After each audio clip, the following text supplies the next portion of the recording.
made sure design window meloninkala mu Bondi Yanga.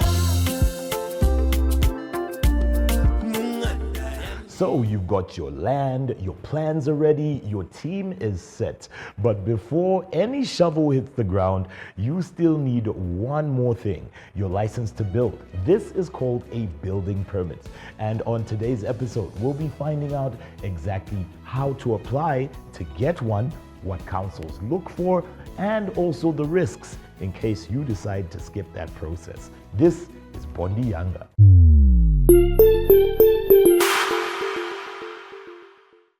Every approved building starts with one thing, a properly submitted plan.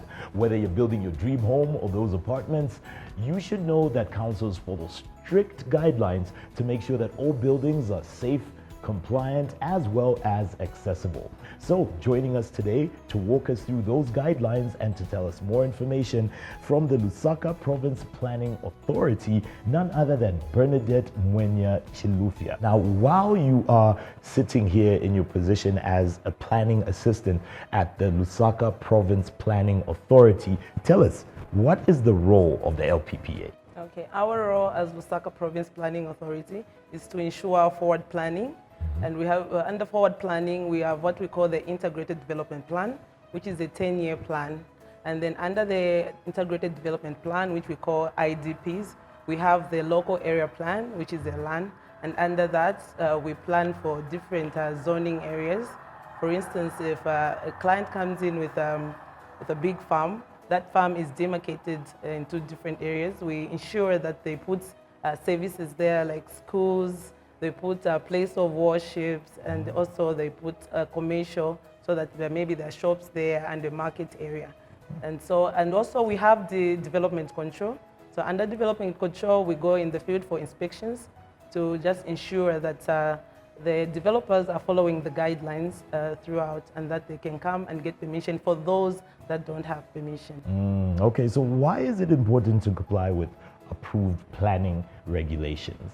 It is important to comply, first and foremost, to avoid legal implications, because there will be legal implications if you don't have planning permission. Okay. And also, they'll have access to amenities, and water utilities, for example. They will have access to roads, they'll have access to drainages, and they'll have access to other services like schools in places where there are no schools.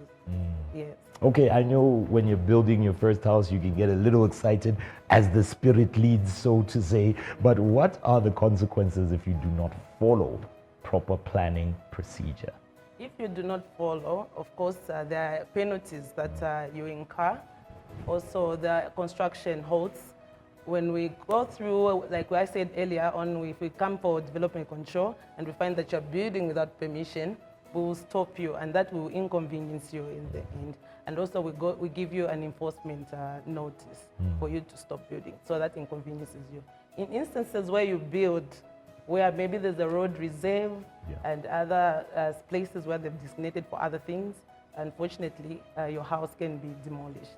Okay, so it's not just you who's inconvenienced by not following these rules. Let's talk about the impact of informal settlements, not just on neighboring communities, but on Zambia at large. Okay, so the impact of informal settlement is that they will not have, they will not meet the required standards, and they will not have access to the services that they're supposed to have. As I mentioned earlier, they will need access to roads, they will need water, they will need proper drainages. And sometimes if they don't have these things like drainages, for instance, in Chalala, there was an outbreak of typhoid because of the way the houses were put. But if they come to a place and then we give them permission, we come and monitor how they're building, then those problems will not be there. And they have ZESCO as well, and everything, all the services that are required for each house to have. Yes. Now that sounds like a dream home. So to avoid the nightmare situation, go about it the right way. Yes, please. Well, we thank LPPA for making sure that that becomes a reality as we push the mandate for decent housing for all. So thank you so much for joining us on this episode. Thank you for having me.